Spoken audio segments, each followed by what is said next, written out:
Hello. Whoever joined us today, it's Philipp Druzhinin, and we have Dustin Berserker Bear from Buffalo. Although I'm sleepy today a little bit, I still remember that Buffalo is your hometown. Man. There you go. Finally managed to do that. Yeah, everybody have a cup of coffee because we're gonna have like an hour of stream. We're gonna be talking about Tartaria, Mudflat related topics, and probably read some comments from our channels that we can, discuss and exchange an opinion about the answers of those. How you doing, Dustin? I'm doing very good, Philip. Very good. Hanging out with the family, working, researching, and it's doing great. Getting ready for the holidays, all that happy stuff. How are you doing? Well, still working. Yeah, we don't have Christmas as you guys do. So we have Christmas at 7th of January. Um, so we don't celebrate yet, but we are ready to go since 31st of January, but 31st of December, which we celebrate the New Year's. I don't think we're going to celebrate though very much this year. I do. There's always room for celebration, but I hear what you're saying. So yeah, Okay. I'm doing good, man. Good to hear that you're doing good. And yeah, let's get into it. Yeah, and congratulations to Buffalo Bills who finally managed to kick ass of Dallas Cowboys. It's been a long time. Yeah. Buffalo does a So, crush. uh, I think we should start with some, information that was literally presented in the comments, and I'm gonna read this comment. There was a video of mine and Mike Ferreira about ancient mining. I don't know if you have watched it or not. Have you watched it? I've watched a couple of your videos on mining a while ago. Okay. Let's see if I can put this comment up. Can you see it? I can see it, yes. Okay. You might want to, can you enlarge it a little bit? Yeah, I'll try to. There you go. Perfect. Okay, there we go. So it's one of my oldest subscribers actually, for years now, and so she's like interested in this information.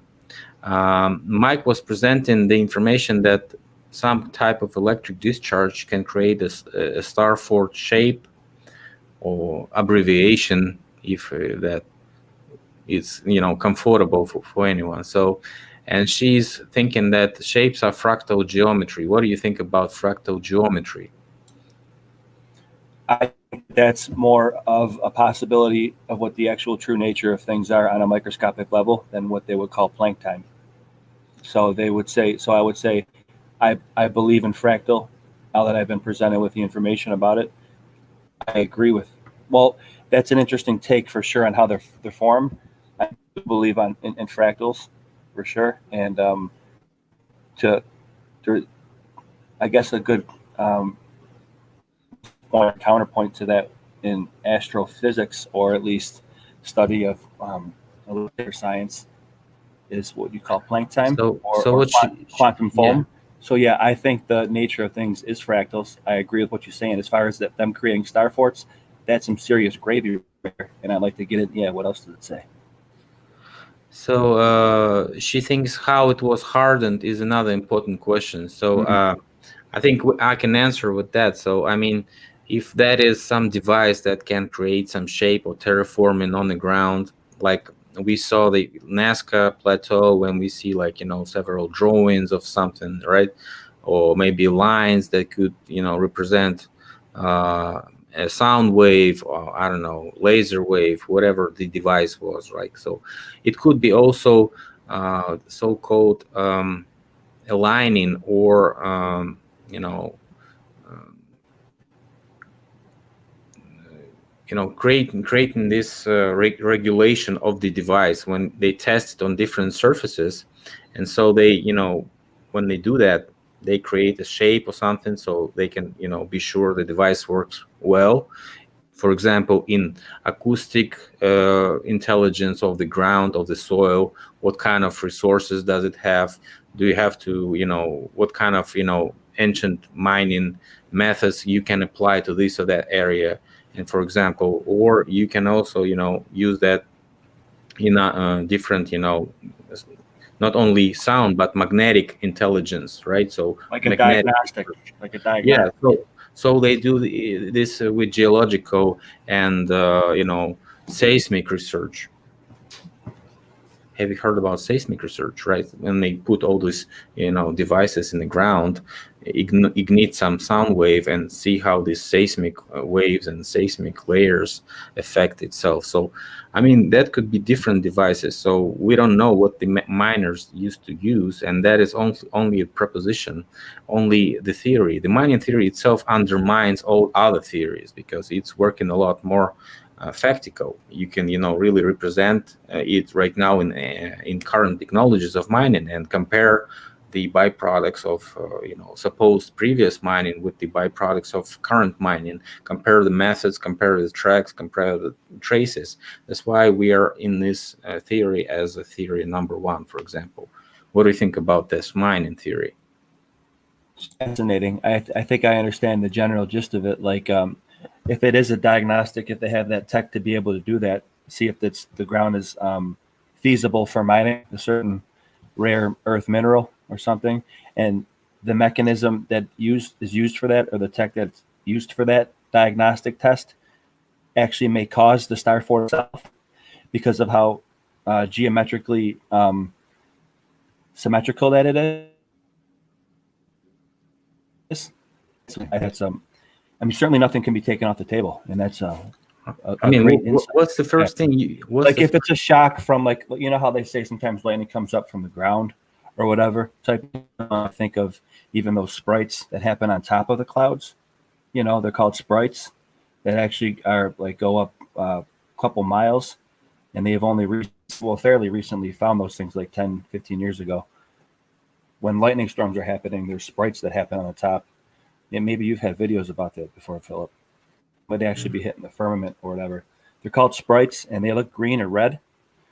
And they're a fascinating natural phenomenon. And taking that into account, I can see, as above, so below. What if one of those things were to hit terra firma, the Earth? That's fascinating. Yeah, certainly some merit there. I mean, we use these technologies right now in all types of researches of so-called scientific researches. So all this echo sounding used in Navy, right? Seismic, yeah, or Air Force. So why can't you use it in Air Force?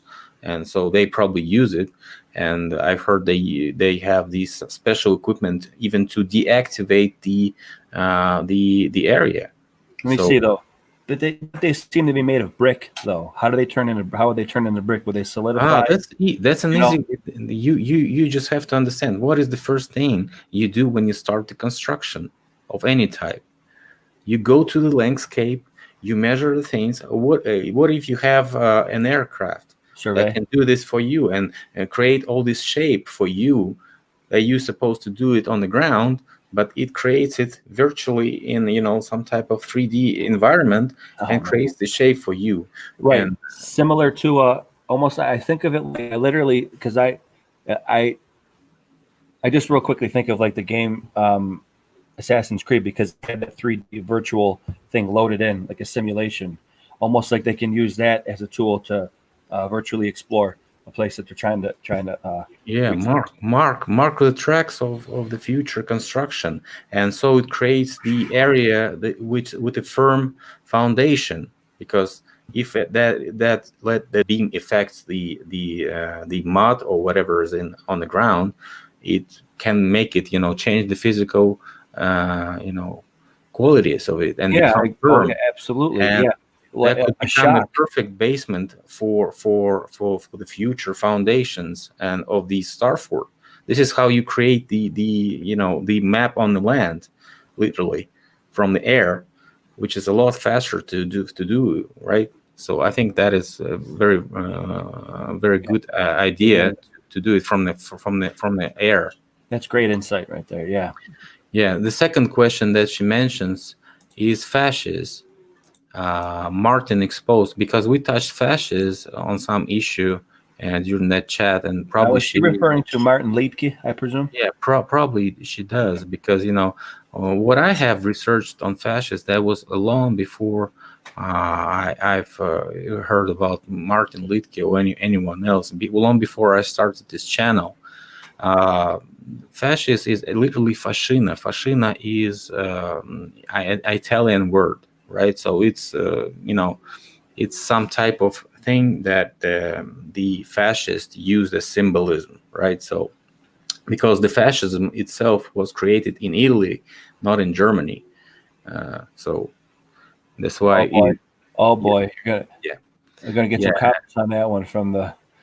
No. I mean, I'm not going to the early periods of time when you probably find some symbolism that codes fascist, and we know that's how it looks exactly. Martin showed it a bunch of times in a bunch of sculptures and paintings and whatever. So for anybody that's listening, it looks like it's a bundle of sticks. It looks like a bundle of sticks twined together. But she says it's the same as lasers work. So what I was seeing as lasers work didn't look this fascist, because there's no reasonable reason to put them all together, tie them up with something, and hold them in the hand. I don't know. So that better works for like a dynamite, or I don't know, C4 or something, right? So you can that would be one heck of a portable weapon. I mean, who would? Yeah. If you have some kind of malevolent intent, I could presume you would be down to obtain that. So what the legend says about fascina is like when you put all this stuff together, it's hard to break them, right? You can break them alone, but you cannot break them together. So it's like the creation, the union of this movement of fascism.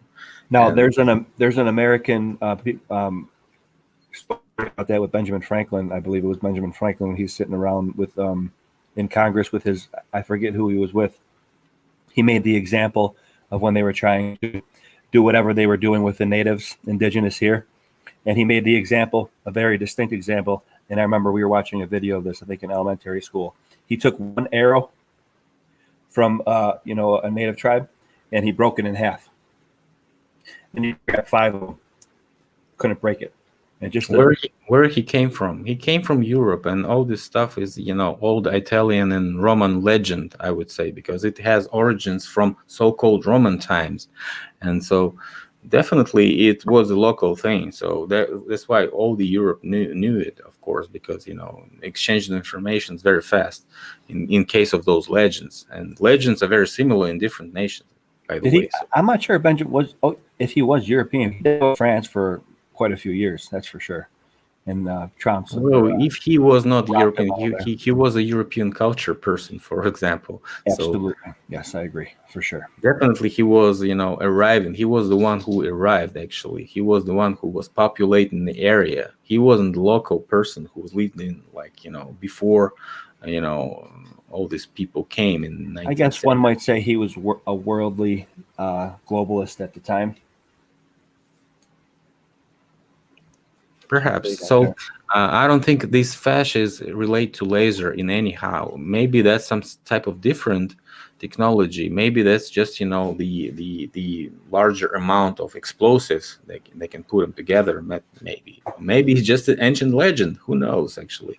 So I don't see any connection to mining with these fascists. Maybe she is now meaning something else. Unless they could use it for another application and change the application diagnostic test. I don't, that's open for interpretation. And so we also were discussing this, he was showing the example of, certain device hitting the glass type of plate, and it's creating the shape of the river. When you look at Mississippi River from the top, you see all this, branches and little rivers and all these structures, and also railroads look the same, like electric discharge, and all this stuff looks the same. And he was proposing this idea that could also be device of miners that creates all these shapes which we right now see as rivers, state borders, and railroads and highways. And so they were like creating the basements for this construction of roads. I don't know. So that's a rather good idea. In case of rivers, I agreed with Mike and said that idea works a lot better than ancient giant trees, for example, because it's observable, it's repeatable, and you can show it to the people and show how it works with this experiment that is right now can be repeated by anyone who has these device. It's good real world. It's a good real world example, right? Interesting, because the patterns that the rivers follow, even runoff from high plains to lowlands, follows that pattern, and that lends to fractal as well. So and it makes sense too that they would follow those lines, because then they're already laid out for them. The infrastructure is already there, effectively. Yeah, that's can form logistics, that can form the trading routes and supply routes and power line routes, tunnels. If it's fractal, so if it's physical, it's fractal in reality. It's true on the micro, it's true in the macro. But I still think that there were huge trees. But that's unbelievably fascinating thought. I mean, the trees are good example in some cases, but they can't explain everything, right? No, so definitely not. Absolutely not. No. What type of scale of those trees that could be? What type of birds then we had? Who was feeding all this army of animals that lived on the trees? Who was feeding them? What was feeding them? I mean, the amount of biosphere is a lot less than capacity of this gigantic size. So I mean, perhaps in some cases we had rather tall trees, like maybe twice or three times as high and tall as the biggest trees right now that we can locate in Arizona, right? Maybe this type of trees, and that is comparable to what we see on Devil's Tower in Wyoming. Yeah, that could be the size of those trees, but this is uncomparable with the Mississippi River branch. So it's saying that size is enormous. I don't know. You couldn't see that tree from Europe, obviously, if you have this type of root system as the Mississippi River basin, right? Not if you're on a globe, Philip. How dare you? Even on the globe, you would see that tree, because that's just the size of the root system of the size of U.S. doesn't work in my reality. I don't think that could happen, actually. No, I hear what you're saying. Plus, you also brushed up against, I think, what someone might recognize as the energy paradox. Like, there's not enough energy to support the huge beings, right? They're seemingly, as far as what we can put together. I mean, there is some genetic. I mean, this has some genetic, the border of existence, because what happens to the tree? Obviously, it can burn, it can die via, I don't know, parasites that can attack it. I don't know. It can be broken by the I don't know, wind. It can have problems with roots. I don't know. And it's gonna be roots gonna be rotting and rust, and the tree's gonna fall down with the wind. So how tall should be this type of tree? Where is this tree actually? We have the root system, and we don't have any mountains, I don't know, in that area of Mississippi. It's a valley, right? So where is the tree actually? If it was a tree, where did it go? Right, yeah. And where are the trees? If we had this one tree, we probably had some other, right? I think that they were all over, to be honest. However, they enormous size. It's the size of the world, actually. The size of the U.S. That's one. Well, that's the Norse. Actually, a lot of mythologies have that. The tree of life, Yggdrasil. There's something there for sure. There's definitely gravy there. It's very interesting. So I believe in giant trees, but the scale of those trees is probably a lot lower than the imagination of somebody. Oh no, yeah, I think so for 100%. Yeah, I think you're probably approaching like the devil's smokestack, like you said. Yeah, that's probably might be the limit. It's still, compared to what we see now, I mean, it lends to what I'm saying about this place was a lot more fantastical than we think. Yeah. So perhaps the Table Mountains is the trunk of those trees. So if we Right. That distinguish size, them, if we distinguish them as a tree trunk, right? If of and course. probably we have to research a lot more. We have to go on the ground. We have to have our boots on the ground to make this type of conclusions. So what are your questions? Okay, perfect. Shut this one down. You can sure. Now let's get a screenshot here and see if I can. Now the first question that I have is from a contributor from my MeWe website. Say that 3 times fast. MeWe website. Andrew Booth, and I'll screen share right now. It's with the mud flood. And let me just get you queued up. Yeah, guys, I have a crawl today in the frame, so you can see. Oh, nice. I should actually. Can you see my bears in the back? I don't know. I can see a bunch of trophies, zombies, and Freddy Krueger. There you go. Bruce Lee, Taekwondo trophies. No, that's me. That's your boy right here. In a time gone by, I took Taekwondo. And let's see if we have questions. Okay, here we go. Andrew in the house, by the way. Hey, Andrew, how are you? My man, here you go. Can you see it? You can share it now if you want. Let's see, yeah. Can you see that? Yep. Okay, I'll read it out loud. I have some thoughts about the mud flood. Do you think it was all one event? Or was there a bunch of mud floods in different places at different times? Also, do you think the mud flood was engineered to happen on purpose? Was it an accident? I've heard stories that the Atlanteans' technology was their own downfall. Gravy. Was it natural? Remember that video of Frequency making a stream of water go left and right? Yeah, I remember that. Yeah, he put a frequency on some a stream of water, and it made it go into a pattern. Go right and left 45 degrees. Okay, let me finish reading this. Right on 45 degrees angle in air. Could they have done this to the ground to terraform land to create star forts? Boom, great question. Could the cymatic patterns of star forts defend against mud floods or frequencies that would cause it? Well, now, what do you think? And I'll tell you what I think. Yeah, starting from the back, no. Star forts never defended against mud floods. Star forts were buried sometimes. So we if they were working construction, why didn't they defend? Man, so we have buried star forts. A bunch of evidence of that, right? Yeah, I would say so, definitely.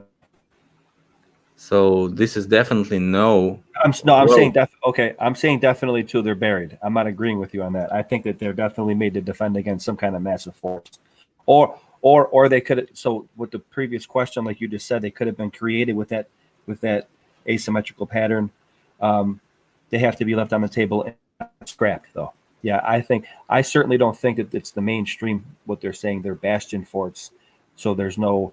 They don't miss any crossfire angles. I don't buy that whatsoever, but I do think there's credence in what Andrew says. Well, I think because of the way that they're solid, and if you look at the caissons on a bridge going upstream, they're definitely angled to break the water. They're like sentinels, so I think that there is credence in that posit. Absolutely. And as far as the water thing too, Philip, are you familiar with that? Did you see that? I'm not sure about that. About water and stuff. It's phenomenal. So there's a video of somebody pouring water out of a spigot You can And you they can add just electrodes. search for this video while I answer it, so you can show us if you can find it. That would be better. Hey, Andrew, can you actually send it to my MeWe, our MeWe chat? And Yeah, I go ahead. will share it right now. So, starting from the back. So, Real quick. And I have it. So what? Yeah. so cannot be if you even pour the water from the ground, how that can help in creating Starfort? I don't know. So that probably doesn't fit in Just my the fact that mind. I hear that. How would you apply? How So would you let's apply go that? to the Mudflat question. I have some thoughts about Mudflat. Do you think it was all one event, or was there a bunch of Mudflats? I think there were a bunch of mudflats in different places. We had a theory that it was simultaneous first, and it's still maybe number 3 in my list. But 2 of the first one, number 1 is mining, and number 2 is just intentional attack. So I think there were a series of them, and it wasn't all just one event. I think it could happen in different places at different times. I think that it possibly could be an intentional, done on purpose type of thing, and in that, yeah, it's not all one thing. That might be a misconception to people. They think that, well, why isn't it everywhere? If you're saying a mudflood, it should be everywhere. Well, we're not saying that. I agree with well, Andrew. if you talk about certain area, you can say like the whole Tartaria was mud flooded, right? But you cannot say to the whole world was mud flooded at the same time, right? That's impossible to do. I think so. If you have the landscape to mud flood an area, probably you can do it simultaneously. But the whole landscape of this, Rome doesn't fit in this reality. I'm not sure, Philip, is Andrew still in there? Might not have it. I don't want to get people, and he might not have heard it. So He also thinks wasn't an accident. Well, I've heard stories that the Atlantis technology was their downfall. my man. Was it natural? So there still can be a natural cause, man. But I got it, Andrew. Thank you. if we talk about this in place as a closed system, right? So if we talk about closed system, we can talk about ideal gas also. And I'm gonna make a video about ideal gas very soon. I've already recorded some thoughts about it in my vlog, and I'm gonna put in and edit more information, more to be more scientific, and so it could be more provable. Okay, that's the video. Yeah, but I want to get past. We'll plug in these guys right quick, huh? Just press keypad. I got you. And let's go.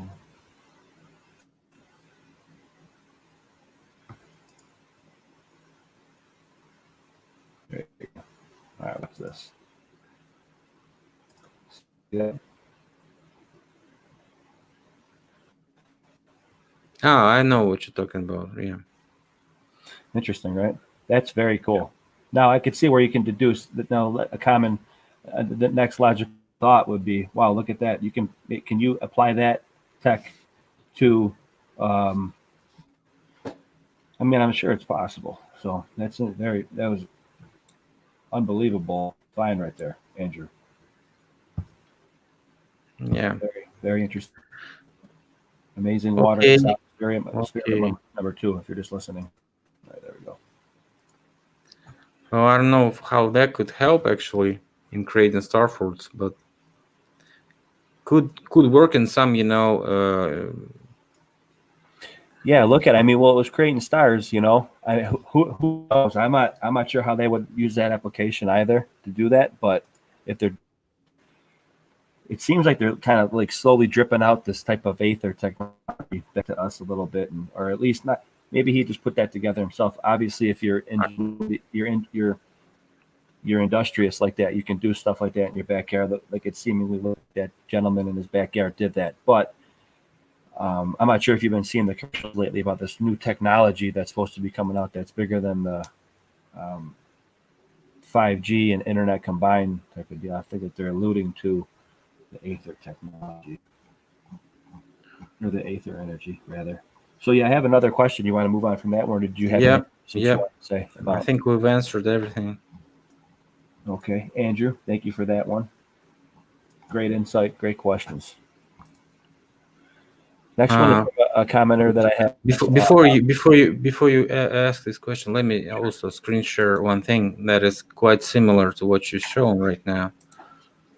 Of course. That's from my group. Also, people shared. Can you see it?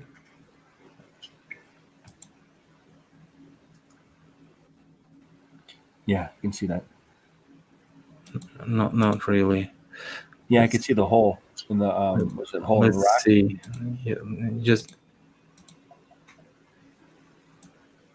so what they do is just show all these sound experiments and also levitation experiments with frequencies and sounds, as you can see. Oh wow! Can you see it? Okay. Yeah, I can see that for sure. Interesting. And see this drilling technology that could be used with even with copper. So copper can drill a hole in the stone with these frequencies. I'm interested in that now. Brian Forrester has shown stuff like in I'm not sure if it was the round holes were in Egypt or in Peru where he goes. I'm curious in this if they have the ribs on the inside of those as they do when he shows them in Peru. So this is how they do it actually. So they like it's quite labor intensive, it looks like, though. Can you see it? Yeah, definitely. So it's like vibration and frequency that can even make drilling possible with copper tube, and the granite is dissolving and creating this drilling shape that could be found near pyramids. A bunch of people filmed that footage showing those fancy drilling holes. Yeah, Brian Forster did. So this how it could be possible, even though I explained it different way, because I think really that's not the natural rock. That could be concrete that is soft, and while it's soft, you can create a similar hole in it. So that is not really impossible to imagine, but this is the other way, and that can work even with copper tube. Okay.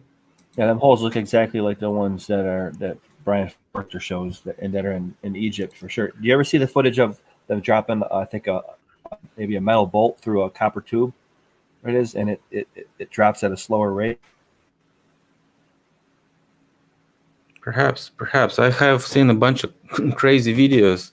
Oh, it's unbelievably fascinating. Okay, so let's see. The next one I have here, Philip, moving right along, is kind of a long one. Let's see here. It's from Maddie Reardon. I'm going to read the whole thing here. Maybe clocks were power indicators, like mechanical watches. They tell you how much power is left in a self-ending automatic powered timepiece. Do you think they could channel lightning from the building to ground and charge quartz or even ley lines in real time? I find a massive piece of quartz in old building. I find a massive piece of quartz in old building grounds. I dig trenches for telecommunication companies. I also found ground wire that runs from churches along sidewalks buried in the ground, about 10C Aussie currency or a dime in the USA currency. Thick that no one knows what it's for. Gravy. He didn't write that. I'm just saying that. It's in every old street, not copper. High tensile cable, old as heck. Buried about 1 foot underground. Runs parallel with the street and houses built in the street of said church. We just cut them up and turf them. What? Never ever been electrocuted. It seems dead or old and defunct. You need a grinder to cut this cable. It's gangster. It does sound gangster. It's never eroded. I asked many of my bosses. They think the houses in the street used to be connected to the cable, like a grounding wire for a whole street. It also runs parallel with the telecommunications network that I think used to be pneumatic tubing, pneumatic communication, pneumatic tubing, like the air chutes that you see when you go to banks. That's pneumatic tubing. People who are just listening, or telecommunications exchanges are gargantuan, sometimes 8 stories high. Only the bottom level is used, all brick. I think they were huge power distribution points and air compressor points. Pneumatic messaging was a huge thing back in the day. It was actually a way more secure way of secure document scanning from A to B. That's what they tell us. Yep, for sure. Great shows. Okay, I always thought you should. Okay, and then accolades to thank you. Thank you very much, Maddie Reardon. And thank you for your contribution. That was amazing. So what do you think about that? Pneumatic tube gravy. So she's talking about clocks. Clocks are like, have towers, right? Always. Most of the time, clocks are located on the towers, right? Definitely. And the towers can be used to, harvest the torsion, or I don't know, Aether energy, whatever you call it, that is observable on different experiments, even those that were sent and to me, and I was showing them on my channel with the people, how high altitude balloons, not high altitude, just altitude balloons, and with the wires, and they measure, and it's pretty good electricity there. So you have to, even you can convert it into a plasma sometimes. So this is rather safe electricity, actually, because plasma doesn't harm a person. I also showed if you have certain clothes or protective equipment, it doesn't create any harm with you. So it's not like 5G you were talking about, right? Or anything. So but it's electricity, and you can use it, and you can power with it, and you can send it via underground telecommunication wires that could be made from whatever, right? So I'm not really sure how did they transfer the electricity, or was it transferred wirelessly, or was it the wireless field only in certain radius of of the power source. So if they transfer it long way, they probably could be using cables. So why not? Like they were doling it out. Well, it makes me think of like they were bottlenecking it back then too, possibly. What about information? What about cable system as transferring not electricity, but transferring information?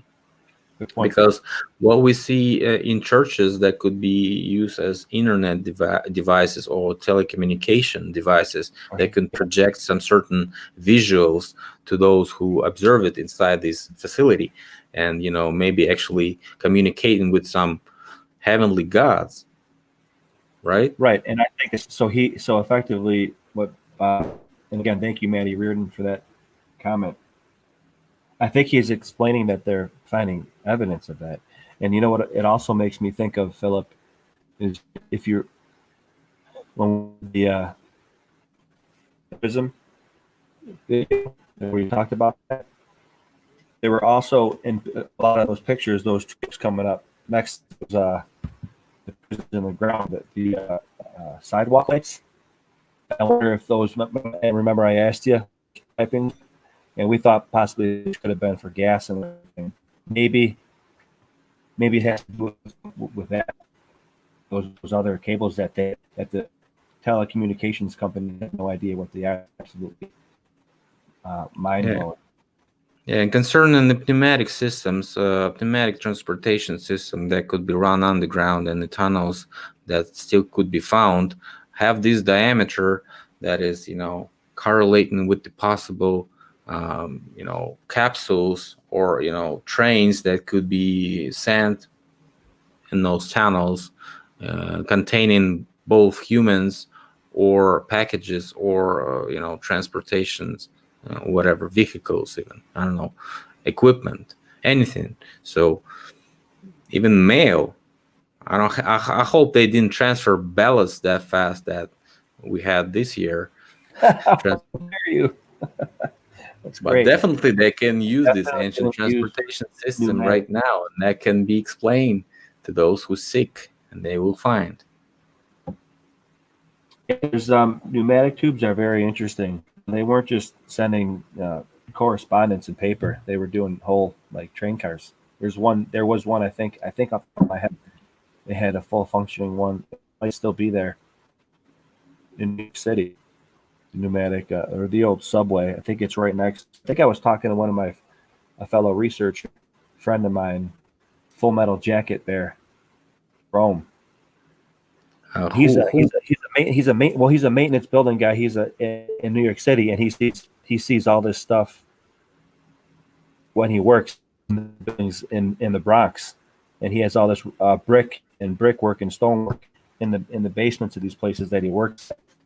And I think he's the one that mentioned the pneumatic tube in New York City, because it was operable at one point, but I forget the inventor's name of it off the top of my head. It's definitely very interesting. Great comment and great insight, right? Okay, thank you. Pneumatic tubing we got, and yeah, so it does look like the time clocks on the towers. I don't know. I think I saw different time clocks that were before. Actually, we have different ones. So if we have them replaced, they could be replaced, and that's why we don't see any logic in terms of this device and ancient technology right now looking at the clock. But if we replace them with the older versions that were a lot more informative, like the astrological clock that we have in Czech Republic in Prague, right? That's way more informative than the ordinary clock that we have anywhere elsewhere. Right. I think that lends credence to the fact that it was whatever you want to say, the controls or the parasites or whatever. They made it so that we worship time, and that's why they put that up there. It's kind of like the true real currency is time and consent, to be honest with you.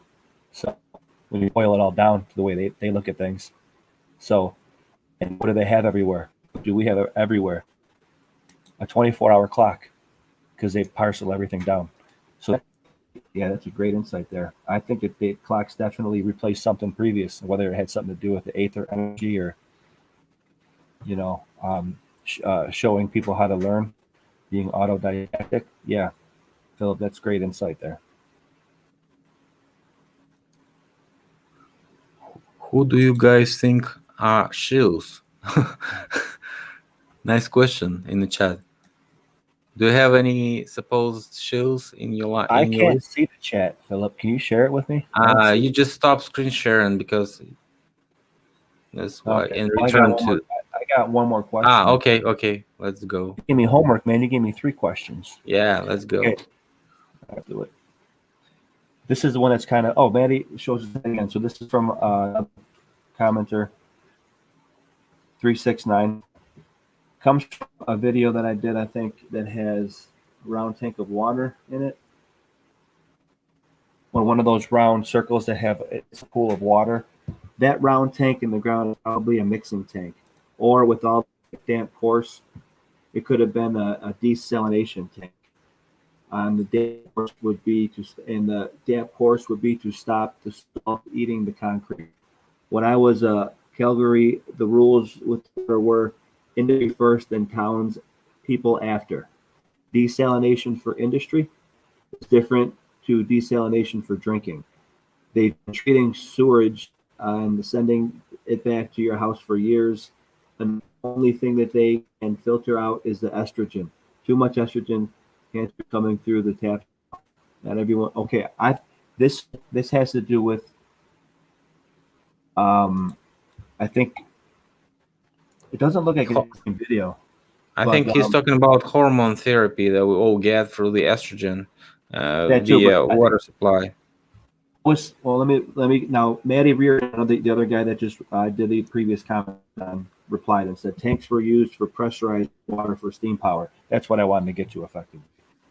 And hydraulic power mechanisms. That's what I wanted to. That's why I snapshot this whole back and forth.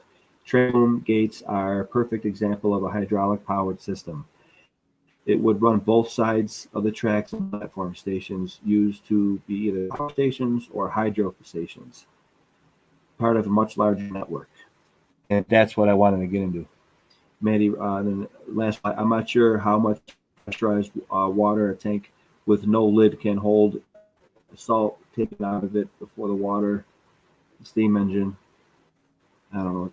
The steam engine have been beam up. So effectively, what 369 was pointing out, just a big pool of water that's near my house that's empty. That's not empty, but it's been there forever, not defunct. And I posited that has something to do with the hydro pipes all over my area, from the pumping station to the one under the Peace Bridge. And I think what Maddie Reardon replied, and the hydraulic power mechanisms, and they were all over. I did actually. I'll still go back to this, and you disagree with me, or you're at least you have reservations. I think some railroads were canals, and I think that they brought water in via currents, and a lot of these water towers that they say are for water for the actual local township, I think are all part of that big system that he's referring to. Yeah, actually, get people drinking water and use for artesian wells to charge the water. Also, for like if you look outside of Buffalo, it's all farmland, and it looks like it could have been used to water the farmland. And easy transportation. Not all railroads, but railroads have to be level also, to a certain extent. Could you please stop the screen sharing because your picture breaks down? Absolutely. Yeah. Stop sharing. Are we good? Better, I think. Hey, Berserker Bear, please try staying in front of the mic, please. Okay, yes. Sorry about that. I'm on the way back. Yeah, I think that's a good idea. I think you should work on it. I mean, bring more evidence. I actually like the video you made on this Niagara Falls complex, right? And all this, infrastructure there. You should probably go there sometime and film it by yourself. And by the way, have you seen John Levy video recently? Somebody sent me a link. He was referring Mudflat and me. I'm glad you brought that up. Yes. And he was filming something in Salt Lake. Not something. I actually was also showing this building like a year ago, maybe even more. And that's a Mormon church, Mormon cathedral there. Yeah, it has a bunch of evidence and very interesting one. And by the way, he spoke with a construction worker there. Yep. And the construction worker said that they have not. This is verbatim. You can actually hear him. John got him recorded. It's amazing. Yeah. So if John, if you hear us next time when you record somebody, try to record who he is first before you record him, because dude, that's what I do actually. I walk to the person and no. Just before you record anything, record who is there so we can see like that's a construction worker and something, or somebody can accuse you that you spoke to your friend, right? I'll tell you what though, Philip, that might turn somebody off, because if somebody came up to me that was unfamiliar and was asking me, who are you? I'd be like, buddy, what? I'm working. But yeah, he was able to engage him. He was able to engage him, and yeah, what he said was unbelievable. The fact that they're not allowed to take pictures, they're confiscated. Yeah, it's like we have, like, the Eye of Sauron is on our community right now. And the fact that he got his phone scrambled was, it's just coincidence. I'm not saying anything, not making any claims, not making any charges. Could it be? Yeah, just the best way to talk to construction workers is to make them talk, actually, because you don't have to show any evidence of interest towards what they do, and just talk to some similar questions, but not actually lead them to tell you what you want. So this is like I was talking to one taxi guy, and he was an ex nuclear site, nuclear site of his USSR nuclear site, head of TNT Polygon. No, he was head of the place. He was also the guy who was working in communication system. He was the one who transferred the signal to the headquarters of Russian army.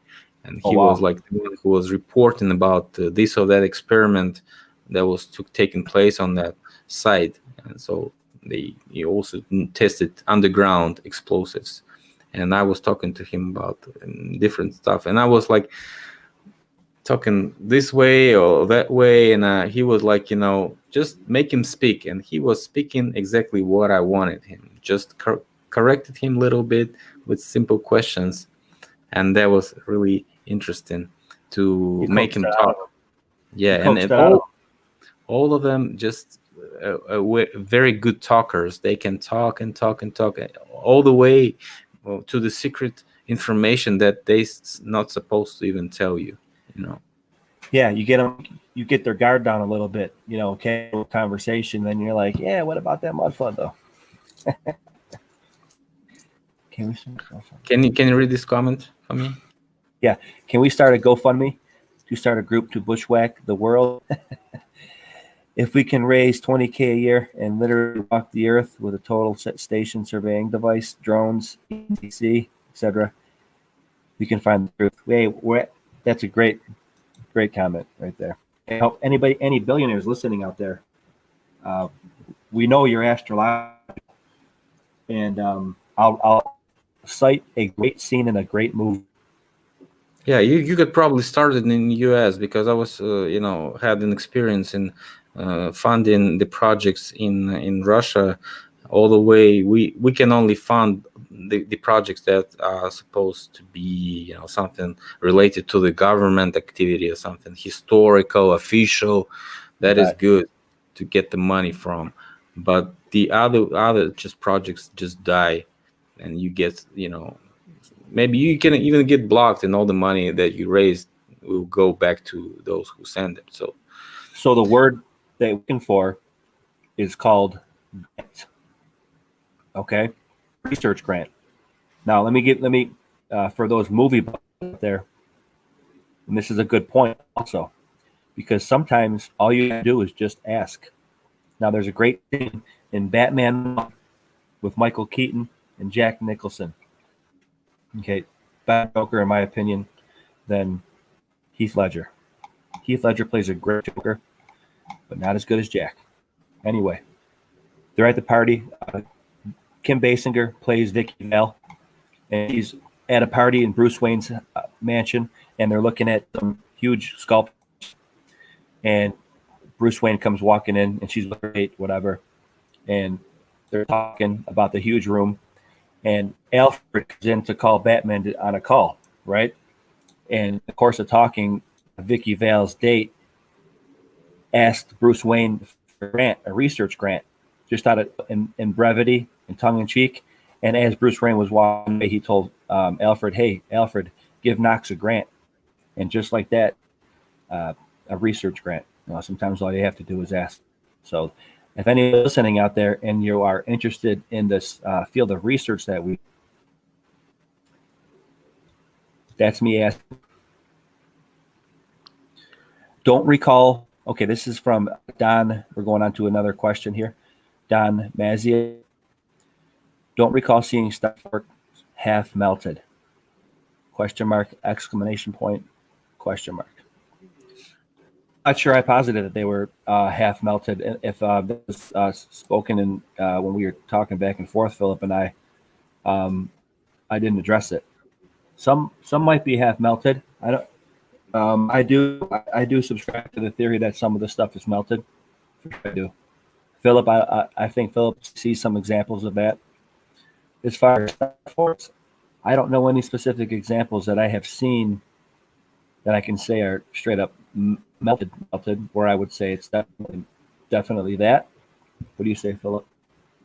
Yeah, well, I had a video about one fort that was melted from the inside, and it was totally proven in this video that was happening in the 20th century.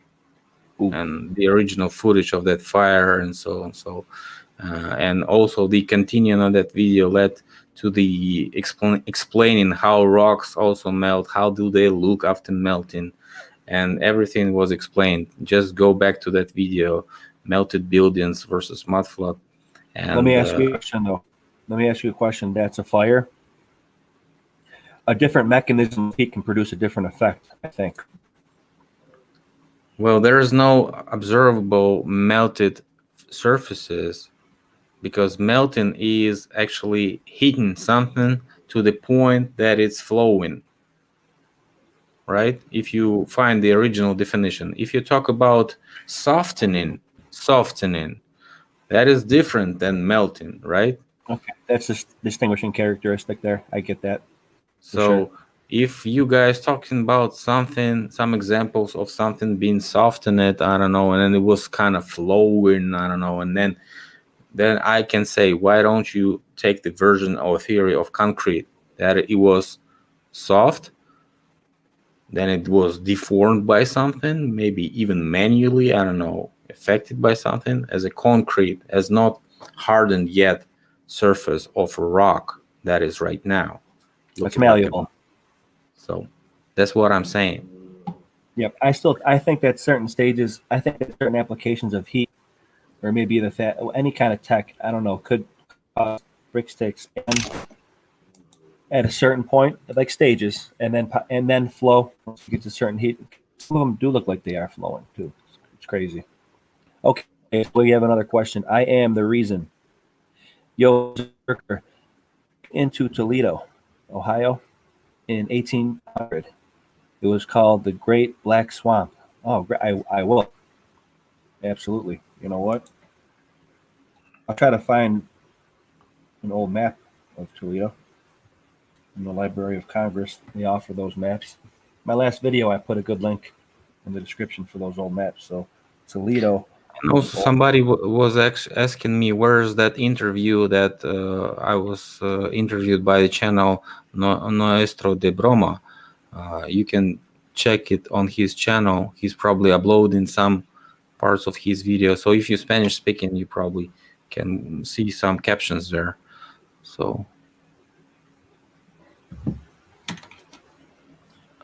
there's also a question about no trees on Flat Earth channel suddenly self-delete all their work. No, he didn't self-delete. He was deleted by the YouTube. Yeah, he was deleted. And then he started his new channel and nobody subscribed to him, so probably just quit uploading the videos because maybe he is just, busy. I don't know. More still had an excellent video, which is amazing. Thank you for that question. I didn't see his name. And also a question about softening. Every time I see Titarian buildings, I feel like they molded the buildings together. Yes, you cannot even stick paper inside. So that's why I'm saying this is concrete, and this shape can only be formed with the special forming technologies that can only be proceeded in concrete construction. And if you take away those coverings, you understand that they're very thin sometimes, that are not very deep blocks. Or the red brick building. Or just the red brick. Yeah, and underneath there could be similar, blocks like, that not even granite, but something like even cheaper. So you have to uncover stuff to understand how it works. Okay. And the facade does a great job of the fact that some of them could be different. Yeah, I think we should finish today because people saying that your sound is messed up. Not only me can see that something's happening to your line. I was thinking that was screen sharing, but definitely something is happening to you. No, I mean not sound. It's digital signal is disturbing from you. Yeah, I think we put together a good one. Hope people liked it. Yeah, thanks a lot, guys, for everybody to come. And I don't think that's the last one, last video in this year. Probably we're gonna have one more chat if that's possible, or in the first days of January, we will sure have one about Mudflat and Tartarian misconceptions of all this information we should put together in 3 blocks and run it over one more time so people can understand what we're talking about, because a bunch of people still delusional from that information that was like put up in 3 years ago, 2 years ago, and some people just created a bunch of videos like Mudflat for beginners and tried to explain it in a very old information that is not valid right now, because research goes on and we come up with new facts, new evidence, and new theories that are right now prior to the rest that was before. I agree. And everybody who's out there, thank you very much for coming. It's not going to be the last interview we have, Philip. It's going to be if we have another one before holidays are up. Thank you very much for having me. Thank you everybody for coming. Happy holidays, Merry Christmas, be safe, and I will report back as always. Yeah.